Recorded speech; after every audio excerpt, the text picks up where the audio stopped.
Hello everyone, welcome back again to my channel, Philippine Spot Country Living. Now time to pick the big tomato. Na-ripe na siya guys. Oh, dako siya. Very nice. Oh my God. Thank you Lord. Wow. So, I thought really di siya nice siya and blossom, but wala. Grabe ka helpful ang katong eggshell. Ano siyang ibitang eggshell guys. Ito pa yung mga gagmay nga na. Ako na siyang kwaon kay. Kwaon nila na ako na kay. Ripe naman siya. Wow! Dagko.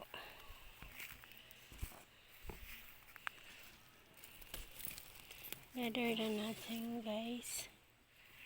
Kani pa ipalitan niyo mo sa market niya. Huwag ka po pila ang kilo but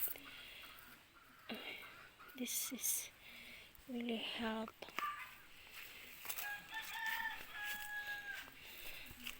Little bit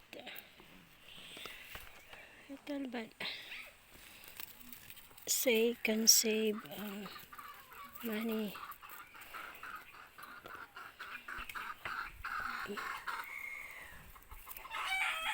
Tagas po kayo cherry na ako grabe katagas. Pupong siya sa kahoy. Sana pa didang ko dani Napa siya? Napa siya makuha na ako pohon-pohon.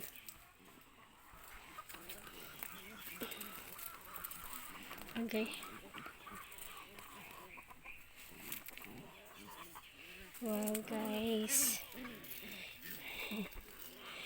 Na a blessing. So ako na siyang lutoon niya. Parisan ako chicken.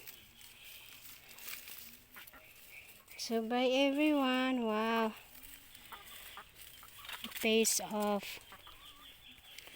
And punta tayo dito sa pichay ko guys kay grabe jud ka init diri na.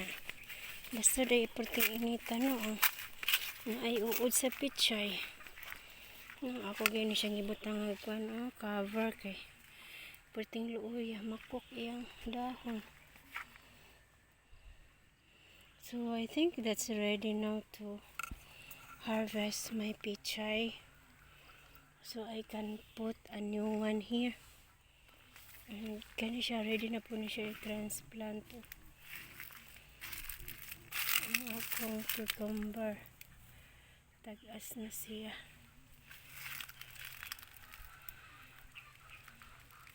Nakaka-amaze.